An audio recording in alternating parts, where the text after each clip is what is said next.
ആ ഇരിങ്ങോൾക്കാവ് ആനയുടെ ഒരു പ്രത്യേകത അല്ലെങ്കിൽ ആനയുടെ ചടങ്ങും കാര്യങ്ങളൊക്കെ എങ്ങനെയായിരുന്നു? ആ സമയത്ത് കളിച്ചിരി അതിപ്പോൾ ഏതാണ് തെരികിരിയാണ് അത് അതിൻ്റേതായ പ്രശ്നങ്ങളുള്ള ആനക്കുട്ടി നല്ല ബെറ്റർ ആനക്കുട്ടിയാണ്. ചട്ടക്കാരൻ്റെ കൂടെ എല്ലാ കാര്യത്തിലും നിൽക്കുന്ന ആനക്കുട്ടിയാണ്. നല്ലൊരു ആനക്കുട്ടിയാണ്. അടുത്തുണ്ട്, ഞാൻ അടുത്തുണ്ട്. ഞാൻ അതേ പറഞ്ഞേ, എന്നെ ചാകാൻ നേരത്തും അതാണ് ആന ആനക്കാരനായിട്ടുള്ള ബന്ധം. ചാകാൻ നേരത്ത് ആന ഇങ്ങനെ നായിരിപ്പിരിക്കുക, ചത്തിട്ടില്ലപ്പോഴും ഞാൻ ചെന്ന് കരഞ്ഞു വിളിച്ച് ആനെ പൊക്കാനായിട്ട് അങ്ങോട്ടൊന്ന് എഴുതരാനെന്ന് പറഞ്ഞ് കിടന്ന് കൈ തട്ടുക.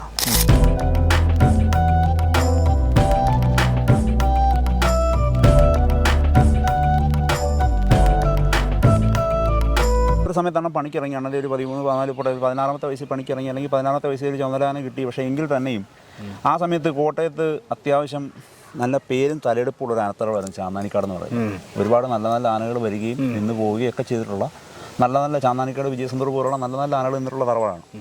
ആ ഒരു ചാന്നാനിക്കാട് തറവാടിലേക്ക് ഒരു ആനക്കാരനായിട്ട് കയറി ചെല്ലുകയും അവിടെ രണ്ടാനയ്ക്ക് അല്ലെങ്കിൽ ഒരാനയ്ക്ക് സുനന്ദ ആനയ്ക്കായാലും ശരി, സരസ്വതി ആനയ്ക്കായാലും നിൽക്കുകയും ചെയ്തു. പിന്നെ എന്തുകൊണ്ട് അവിടെ തുടർച്ച ഉണ്ടായില്ല? തുടർച്ച ഉണ്ടായില്ലെന്ന് പറഞ്ഞാൽ അവിടെ അന്ന് ആനകളെല്ലാം ആനക്കാർ അങ്ങോട്ടും ഇങ്ങോട്ടും അവരുടെ വീട്ടുകളിലോട്ട് കൊണ്ടുപോകുന്നത്. മുതലാളിയുടെ വീട്ടിലങ്ങനെ ആനകൾ നിൽക്കാറില്ല. നമ്മളെ അന്ന് സുനന്ദാനൊക്കെ നാരായണ ചേട്ടന് വയ്യാത്ത ആളാണ്. പുള്ളിയുടെ കൂട്ടത്തിൽ പുള്ളി അവിടെ തന്നെ നിന്ന് ആന കയറി കൊണ്ടിരിക്കുക, പുള്ളിയുടെ വീട്ടിൽ തന്നെ. അപ്പം നമ്മൾ അവരുടെ വീട്ടിലൊക്കെ നിന്ന് കാര്യങ്ങളൊക്കെ നമ്മളെ മക്കളെ പോലെയാണ് അവിടെ കാര്യങ്ങളെല്ലാം നടത്തിക്കൊണ്ടിരുന്നത്. ശശിചേട്ടനാണേലും കണ്ണനെന്നൊക്കെ അന്ന് കേട്ട കണ്ണനെന്നൊക്കെ ഞങ്ങളെ എല്ലാം ഒരുമിച്ച് ഈ നന്ദു ഇപ്പം ഈ ശങ്കരൻകുട്ടി ആനായിരുന്നു നന്ദു. ഞാൻ ചോദിക്കാം, അപ്പോഴും കണ്ണൻ ചേട്ടനെ പോലൊരു വ്യക്തി ഒരു മുതലാളിയായിട്ട് അത്ര അടുപ്പമുണ്ടായിട്ട് എന്നിട്ട് എന്തുകൊണ്ട് പിന്നെ ഒരു അല്ല, ഞാൻ പറഞ്ഞില്ലേ അന്ന് നമുക്ക് അവിടെ നിന്ന് പോകാനുള്ളൊരു അവരുടെ വീടുമായിട്ട് നമുക്ക് ചേർന്ന് നിന്ന് പോകുന്നതാണ്. അന്നത്തെ കാലത്ത് പുള്ളിയുടെ കൂട്ടത്തിലേക്ക് നിന്ന് പോകണമെങ്കിൽ വലിയ ബുദ്ധിമുട്ടാണ്. ഈ നാരായണൻ ചേട്ടൻ്റെ കൂട്ടത്തിലേക്ക് ബുദ്ധിമുട്ടാണ്. പഴയ ആനക്കാരനാണ്. പഴയ ആനക്കാരുടെ തന്നെയല്ല, പുള്ളിക്കൊന്നും അത് വയ്യാത്തതാണ്. അപ്പം നമ്മൾ എല്ലാ കാര്യങ്ങളും പുള്ളി പിടിച്ചുകൊണ്ട് നടന്ന് ചെയ്തു കൊടുക്കും. പുള്ളി കാല് വയ്യ. ഇപ്പം ആനയെ സംബന്ധിച്ച് ആന ഇതേപോലുള്ള ചടങ്ങ് ഓട്ടവും ചാട്ടവും അന്ന് ആനയ്ക്ക് കൃത്യമായിട്ട് ഈ ചിട്ടവട്ടങ്ങളൊന്നും ഇല്ല. ഒരു വെടി കേട്ടാൽ മതി, അത് ഓടിക്കളി. നമുക്ക് ഈ പുള്ളിയുടെ കൂടെ നിന്ന് പോകാനുള്ളൊരു ബുദ്ധിമുട്ട്. ഞാനത് അപ്പം അപ്പൂപ്പൻ്റെ കൂടെ അങ്ങ് മാറി പിടിയാന, മറ്റേ സരസ്വതി ആനയുണ്ട്. അപ്പൂപ്പൻ്റെ കൂടെ നിന്ന് അന്ന് അപ്പൂപ്പൻ ഒഴിവായി കഴിഞ്ഞപ്പോഴാണ് പിന്നെ ചാന്നാനിക്കാരുടെ പരിപാടി ഞാനങ്ങ് നിർത്തിയത്. അന്ന് പിന്നെ കണ്ണനും ഗൾഫിൽ പോയി. പിന്നെയാണ് ഈ ചാന്നാനിക്കാട്ട് പിന്നെ ആനകളെ വാങ്ങിച്ച് കൂട്ടാൻ തുടങ്ങി. അന്ന് ഈ ശിവപ്രസാദ്, രാജൻ, ഇങ്ങനെ അയ്യപ്പൻ, ഇതെല്ലാം ഓരോരുത്തരുടെ വീടുകളിലാണ്, ആനക്കാരുടെ വീടുകളിലാണ്. അപ്പം ആനയൊന്നും മലയാളിയുടെ വീട്ടിലോട്ടൊന്നും വരത്തില്ല. അവരുടെ സംരക്ഷണയിൽ അവിടെ തന്നെ.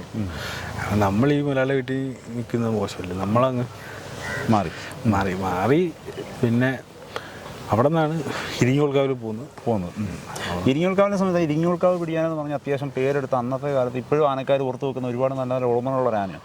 അപ്പം ആനയെ സംബന്ധിച്ചോളം അല്ലെങ്കിൽ വിഷ്ണുചേട്ടനെ സംബന്ധിച്ചോളം ആ ഇരിങ്ങോൾക്കാവ് ആനയുടെ ഒരു പ്രത്യേകത അല്ലെങ്കിൽ ആനയുടെ ചടങ്ങും കാര്യങ്ങളൊക്കെ എങ്ങനെയായിരുന്നു? ഇരിങ്ങോൾക്കാവ് ആനയെ സംബന്ധിച്ച് ആന ഒരു എന്താ പറയുക, നല്ലൊരു ഒത്തൊരു പിടിയാന. ഒരുമാതിരി കയ്യിരിപ്പും കാര്യങ്ങളൊക്കെ ഉള്ളൊരു പിടിയാനേ അത് അന്ന് ഇരിങ്ങോൾക്കാവിലാണ്. അപ്പം അന്ന് ഈ ഹരിച്ചേട്ടൻ എനിക്ക് നിന്ന സമയത്ത് എനിക്ക് പെട്ടെന്ന് ശക്തമാക്കി തന്നതുകൊണ്ട് കുഴപ്പമില്ല. ആനയിൽ നിന്ന് എനിക്ക് വേറെ പ്രശ്നങ്ങളൊന്നും ഉണ്ടായിട്ടില്ല.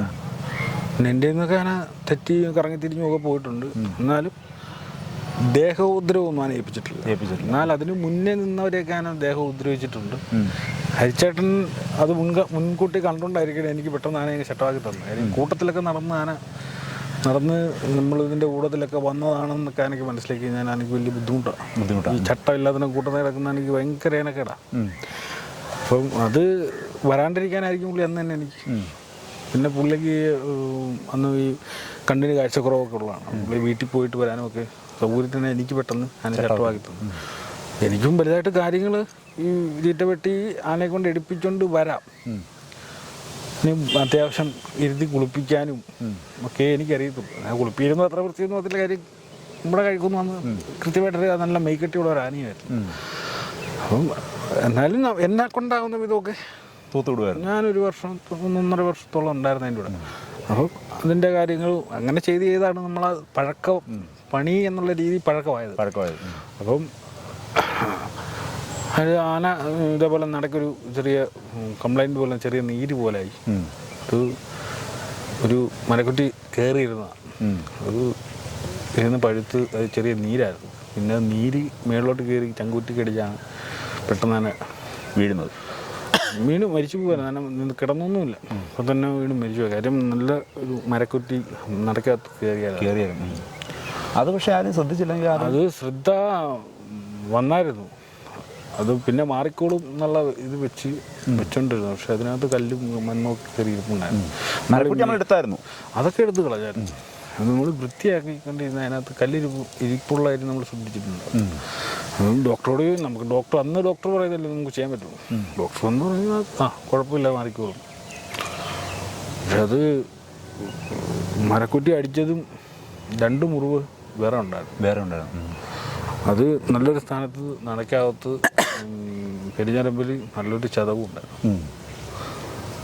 അത് നമ്മുടെ അന്നത്തെ ഇതുകൊണ്ട് എന്നെ കൊണ്ടാവുന്ന വിധത്തിൽ നിന്ന് എന്നും ഡെയിലി തൂത്തുവിടുമായിരുന്നു.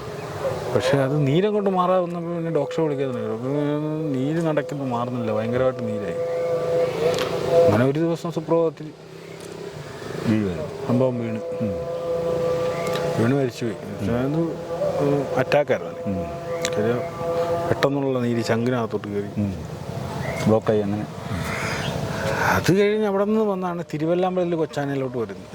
ഹരിദാസ് പണിക്കർ വന്ന് പുള്ളി ഇതിലോട്ട് ഒന്നാനക്കാരനായിട്ട് മാറ്റി അങ്ങനെ വരുന്നത്. അതിൽ ഒരു 5-6 മാസം അതിൽ നിന്നിട്ടാണ്. അപ്പം നമ്മൾ ദേവസ്വം കൂടി സ്ഥിരമായിട്ടില്ല, ഇല്ല, കയ്യാളായിട്ട് അന്ന് ഒരു മാസം കിട്ടുന്നത് എത്രയാ? 4500 രൂപ കയ്യാള അലവൻസ് കിട്ടുന്നത്. അപ്പം അന്ന് അവിടെ നിന്ന് ആണ് അൻസാരി ആനയിലോട്ട് വരുന്നത്. ഈ തിരുവല്ലാനക്കുട്ടിയെ സംബന്ധിച്ചോളം ഇപ്പോഴും കുട്ടിയാനയാണ്. ആ സമയത്തും അണ്ണൻ ചെല്ലുന്ന സമയത്ത് തീരെ കുട്ടിയാണ്. ആ സമയത്ത് എനിക്ക് തോന്നുന്നു അത്യാവശ്യം ഓട്ടം കാര്യങ്ങളൊക്കെ അമ്പലത്തിൽ കുട്ടിത്തരത്തിനും അല്ല, അന്നും കുട്ടിത്തത്തിന് മേളിൽ ആനക്ക് ഇച്ചിരി ഗൗരവമുള്ള ഒരു ആനക്കുട്ടിയായിരുന്നു.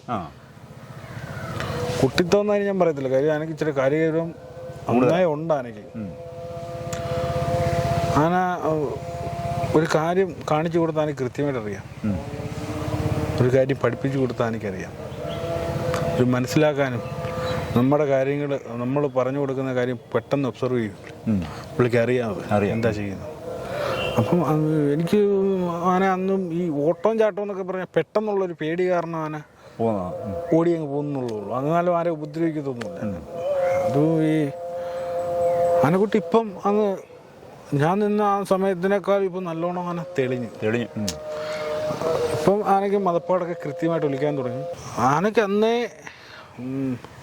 ഒരു ഒതുക്കമുള്ളൊരു ആനക്കുട്ടിയായിരുന്നു. പക്ഷേ ഇപ്പം അതിഗംഭീരമായിട്ട് ആന പരിപാടിയുടെ ഒരു ഗാംഭീര്യം അല്ല, ഞാൻ പറഞ്ഞില്ലേ, അന്നേ ആനക്കുട്ടി പ്രായത്തിൽ കവിഞ്ഞൊരു പക്വത അന്ന് ആനയ്ക്കുണ്ട്. ആനയുടെ മുഖത്ത് നോക്കി എടുത്തെറിയുകയും ചെയ്യാം. ആന ഒരു ചട്ട ഇല്ലാത്തവനോടും ഉള്ളവനോടും പെരുമാറുന്ന രീതി കാണുമ്പോൾ തന്നെ നമുക്ക് മനസ്സിലാവും എൻ്റെ എനിക്കാണെങ്കിൽ ചട്ടമൊന്നുമില്ല. കൂട്ടത്തിൽ നിൽക്കുക. എന്നോട് പെരുമാറുന്നു, ചട്ടക്കാരനോട് പെരുമാറുന്നു, 2 രീതിയിലാണ്. അപ്പം അന്നേ ആനയ്ക്ക് ആ വേർതിരിവ് കൃത്യമായിട്ട് അറിയാം. അന്നാണെങ്കിൽ കൂടിപ്പോയി 10-15 വയസ്സുള്ളില്ല. ഇപ്പോഴേ ആനയ്ക്ക് ആ തിരിച്ചറിവുണ്ട്. അപ്പോൾ ഇന്നത്തെ കാലത്ത് കൃത്യമായിട്ട് ആ മതപ്പാടും കൂടെ കൃത്യമായി കഴിഞ്ഞപ്പോഴത്തേക്കും എല്ലാം ക്ലിയറായി. നല്ലൊരു ആനക്കുട്ടിയാണ്. പിന്നെ ആനയെ സംബന്ധിച്ച് ആന വേറെ ചാട്ടുമാട്ടോ കാര്യങ്ങളൊന്നുമില്ല. മതപ്പാട് സമയത്താണ് ജനിച്ചിരി, അതിപ്പോൾ ഏതാനാണ് തിരികെയാണ്. അതിൻ്റേതായ പ്രശ്നങ്ങളുള്ളൂ. എല്ലാ ആനക്കുട്ടി നല്ല ബെറ്റർ ഒരു ആനക്കുട്ടിയാണ്. ചട്ടക്കാരൻ്റെ കൂടെ എല്ലാ കാര്യത്തിലും നിൽക്കുന്ന ആനക്കുട്ടിയാണ്. നല്ലൊരു ആനക്കുട്ടിയാണ്.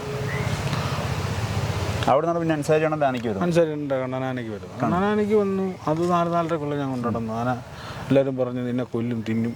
ഞാൻ പറഞ്ഞു നമ്മൾ അരി പിടിക്കാൻ വന്നില്ലേ, പറ്റുമോ നമുക്ക് നോക്കാം എന്ന് പറഞ്ഞിട്ട് ഞാനങ്ങ് പോയതേ ഉള്ളൂ. നമ്മളാരോടും പിടിക്കാനോ. എന്തായാലും ദൈവത്തിൻ്റെ ഭാഗ്യം കൊണ്ട് ആ ചാകുന്ന നേരം വരെ നമ്മളെ നേരത്തെ അതും ചങ്ങല പൊട്ടിച്ച് ആന വെടിവെച്ചാണ് തൂന്നു ചത്തുപോകുന്നു. അത് മതപ്പാടി നിൽക്കുമായിരുന്നു. ഫ്രണ്ടിൽ ബാറ് കെട്ടിയിരുന്ന ചങ്ങല പൊട്ടിച്ച് മരം തള്ളി ലൈനിൽ ഇട്ട് കഴിഞ്ഞപ്പോഴത്തേക്കും വെടിവെക്കാതെ വേറെ രക്ഷയൊന്നുമില്ല ഉണ്ടായി. മതപ്പാടി പിന്നെ എന്നെ ഒട്ടുപിടിപ്പിക്കത്തില്ല. ഡോക്ടർ ഒന്ന് വെടിവെച്ചാണ് പെട്ടെന്ന് എല്ലാം കൂടെ കയറി ബ്ലോക്കായി വീണുപോയി. മരണസമയത്താണ് അടുത്തുണ്ട്. ഞാൻ അടുത്തുണ്ട്. ഞാൻ അതേ പറഞ്ഞേ, എന്നെ ചാകാൻ നേരത്തും അതാണ് ആനയും ആനക്കാരനായിട്ടുള്ള ബന്ധം. ചാകാൻ നേരത്ത് ആന ഇങ്ങനെ നായിരിപ്പിരിക്കുക, ചത്തിട്ടില്ലപ്പോഴും. ഞാൻ ചെന്ന് കരഞ്ഞ് വിളിച്ച് ആനെ പൊക്കാനായിട്ട് അങ്ങോട്ടൊന്ന് എഴുന്നേരാനെന്ന് പറഞ്ഞ് കിടന്ന് കൈ തട്ടുക. അപ്പോൾ ആനയ്ക്കും എഴുന്നേക്കാൻ പറ്റുന്നില്ല, ആന മുന്നോട്ടായുന്നുണ്ട്, പറ്റുന്നില്ല. എന്നെ വീഴും എന്നുള്ളതിനപ്പോഴത്തേക്കും കൈ കൊണ്ടാണ് എന്നെ തള്ളി അങ്ങ് മറിച്ചങ്ങ് വിട്ടു. ഞാൻ തിരിച്ചപ്പുറത്തോട്ട് മറിഞ്ഞ് വീണു. ആന വീണ് 2 പടയ്ക്ക കഴിഞ്ഞു. ചാകുന്ന നേരം വരെ എൻ്റെ നേരത്ത് ഒരു മണ്ണ് കൊള്ളി ഇട്ടിട്ടില്ലാത്തൊരു ആനയത്. എല്ലാവരും പറഞ്ഞ് എന്നെ കൊല്ലുമെന്ന്. ഈ വെടിയൊക്കെ വന്ന് മൈക്കുഴി തന്നെ എന്തുകൊണ്ട് ഡോസ് കൂടിപ്പോയതാ. നേരം ഒലിച്ചിട്ട് നിൽക്കുന്ന ഒലിച്ച് ആരോഗ്യം കുറഞ്ഞ സമയമല്ലേ ഉള്ള അന്നേരത്തെ അല്ലാത്ത സമയത്തുള്ള ഊരിൻ്റെ അനുസരിച്ചുള്ള മരുന്നാണ് അന്ന് അടിച്ച് കയറി കൊടുത്തത്. ഓവർഡോസായി പോയി. അത് കണക്കൂട്ടുള്ള തെറ്റിയതാണ്. ഞാൻ പറഞ്ഞിട്ട് കാര്യമില്ല, മുതൽ പോയിട്ട് പറഞ്ഞിട്ട് കാര്യമില്ല. ആനയുണ്ടോ? ആന സമയത്തുള്ള ആന നല്ല അടിപൊളിയിലാണ്. ഒരു ചെവിയുടെ സൈഡ് ആനക്കരാരണ്ട് വെട്ടിക്കളഞ്ഞതാണ് നേരത്തെ. അലമ്പ് പുറത്തിരിക്കുന്നതിന് എടുക്കാൻ നോക്കിയപ്പോൾ കിട്ടിയത് ഒരു സൈഡ് പോയിട്ടുണ്ട്. അങ്ങനെ ഉള്ളൊരു ആനയെ പുറത്തിരിക്കുന്നതിനൊക്കെ എടുക്കുമായിരുന്നു. ഞാൻ നിൽക്കുന്ന സമയത്ത് അങ്ങനെയൊന്നും ആരുടെ നേരെ ഒരു ചെറിയ അബദ്ധം എന്ന് പറയാൻ നമ്മുടെ ബാബു എന്ന് പറയുന്ന നാമ്പളത്തുള്ള ഒരു ആനക്കാരുണ്ട്. പുള്ളി തട്ടിയിട്ട് ഞാൻ ശകലം അകന്ന് പോയായിരുന്നു. പുള്ളി മുകളിൽ ഇരുന്നിട്ട് ചെറിയൊരു അടി കൊടുത്തു. പുള്ളി ഒന്ന് തട്ടിയിട്ട് കാലൊന്ന് പിടിച്ചിടും. അത് ഓടിച്ചെന്ന് പിടിച്ചപ്പോൾ ആനയും പോന്നു. ചെയ്തിട്ടില്ല. എന്നാലും എൻ്റെ നേരെ ഇതുവരെ വന്നിട്ടില്ല. അത് ചെയ്തിട്ട് ചെന്ന് പിടിക്കുകയും ചെയ്യാം. കൈവിട്ട് ഓടിപ്പോയെന്ന് പറഞ്ഞാൽ പിടിച്ചെന്ന് എനിക്ക് പിടിച്ചിട്ടില്ല. പോരാ. ഞാനും ആനയേട്ടാ ആ ഒരു ബന്ധത്തിലാണ് കാര്യങ്ങൾ. ഇതുവരെ അങ്ങനെ ഞാൻ പറഞ്ഞില്ല, ചാകുന്ന നേരം വരെ നമ്മളെ തുള്ളി മണ്ണ് കാണാൻ വേണ്ടി ഇട്ടിട്ടില്ല. എല്ലാവരും പറഞ്ഞു കണ്ണനാനയാ നിന്നെ ചെയ്യും, അങ്ങനെ ആയിക്കോട്ടെ. എന്തായാലും ആനപ്പണിയാണ് പഠിച്ചത്. ആനക്കാരൻ എന്തായാലും ബസ്സിടിച്ച് ചെയ്യാൻ പോകുന്നില്ല. അനുഭവത്തിലേ ഉള്ളൂ. ആയിക്കോട്ടെ.